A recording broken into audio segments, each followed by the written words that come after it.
Let's make this miniature Easter pastel cake from Polymer clay. And welcome to my channel, Notorious Crafts. I'm using my glass cutting mat, and I have this silicone mold that has a little tiny bunny, so I'll use that as my cake topper. I'm also going to use this frosting mold to make some more decorations on top of the cake, and all of these molds are available in the link down below. Use my code YouTube20 to get 20% off your entire purchase. I'm going to make the cake from polymer clay, and I'm also going to use some liquid white clay for some of the decorations and frosting. I'm making the base cake using the color Ballerina from the brand Sculpey. It's a really beautiful light pastel pink, which is perfect for Easter. I'm going to start by warming up the clay in my fingers to help condition it. I molded the clay into a cylinder shape, but it still wasn't perfect, so I ended up using this circle cutter to get a really nice round shape.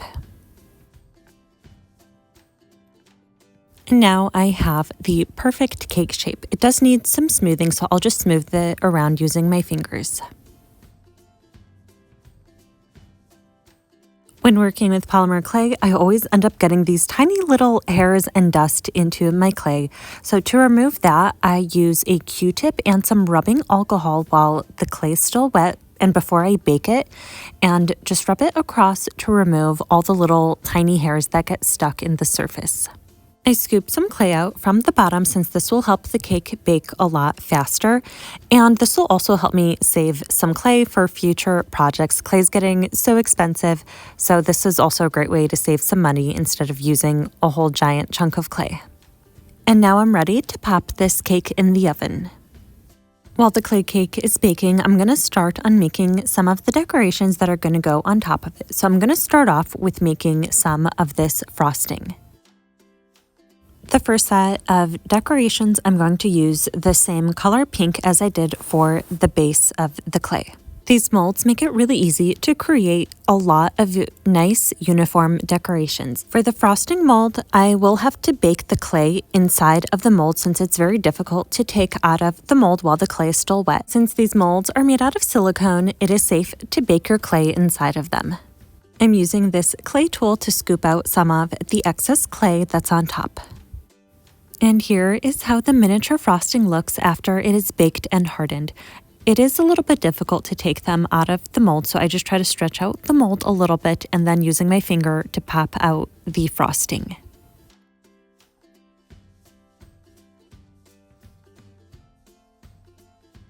Next, I'm going to make some miniature chocolate bars using the same pink clay. I took a small pinch of clay and then I'm just pushing it down into the mold and making sure that the mold is properly filled out.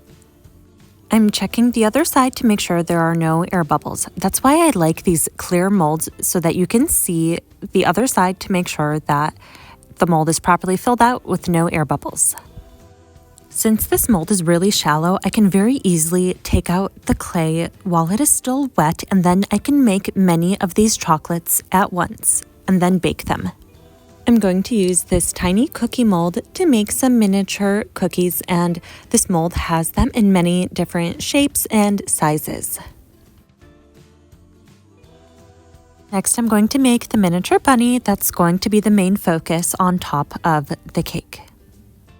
I'm using white liquid polymer clay, and I'm going to start off by putting it into all of the really small, fine places in the mold, and then I'm going to spread it around using a toothpick.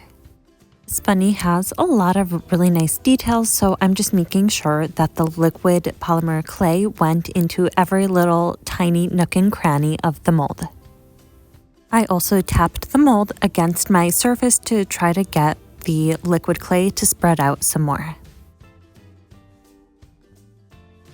I'm going to make a whole bunch of miniature chocolates using the same white liquid polymer clay.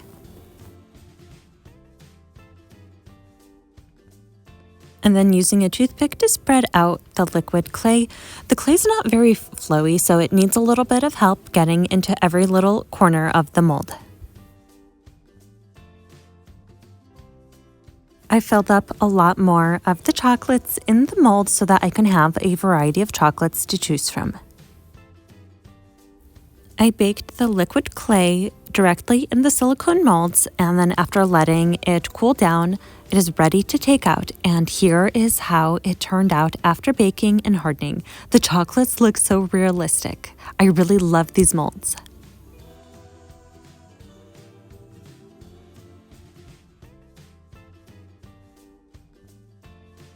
And here is how the miniature white bunny turned out. I was able to get all of the details perfectly with no air bubbles. I'm going to use some brown clay to make some more of the decorations. Next up, I'm making some of these miniature cookies.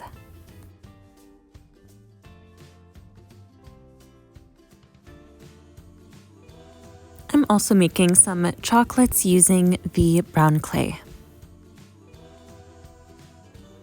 I'm going to paint some details on the bunny, so I found some paint that is a similar color to the pink cake that I made, and I'm going to use this pink paint to paint the bow as well as the inside of the bunny's ear.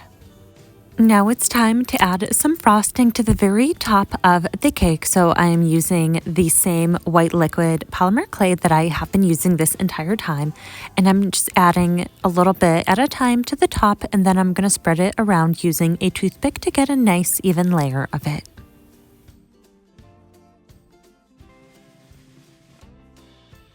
I made the liquid clay look like it was drizzling down on the sides using a toothpick, and I just went around the entire cake and drizzled some of the liquid clay to look like the frosting was spilling over on the sides. This is also a great way to hide any imperfections that you might have in the clay, or if you were not able to get out any of the dust specks that got into the clay. Once I'm done, I'll place this in the oven to bake so that the frosting can harden. With all of the brown, white, and pink decorations, I realized that this looked more like Neapolitan ice cream than Easter. So I had to add some other colors to make it not look like Neapolitan ice cream. I have these pre-bought polymer clay Easter decorations that would be perfect to add to the top of my cake. Now this looks a lot more like Easter. Let me know down below in the comments if you agree. I added a layer of this gloss varnish on top of the Easter bunny just to give it a nice shine, and this will also help protect the paint from chipping off and then give my Easter bunny a nice shine. The frosting layer is baked and hardened, and I'm ready to start adding the decorations on top of the cake. So I'm going to use some of this glue to attach the decorations. I found that it works better than attaching the clay directly on the wet liquid polymer clay. It also helps that this glue is white so that it won't be visible when it's dried on top of the white layer of frosting. Before I glue anything down, I'm just going to play around with the decorations and see which placement I like better.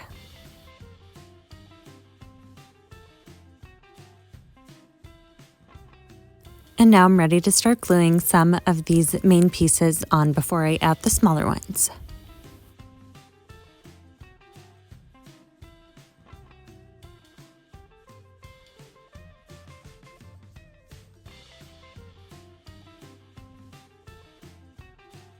As I was trying to arrange the pieces, I realized I needed some bigger pieces that were some of the other colors of pastel besides the Neapolitan themed colors. So I decided to make some of the miniature cookies out of yellow clay. After the yellow cookie baked and hardened, I did trim off the side just so that I could place it nicely on an angle when gluing it down.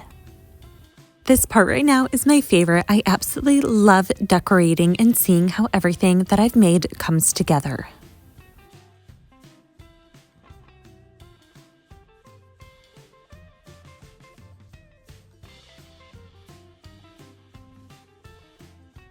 And now I'm just topping it off with some of the pastel green sprinkles.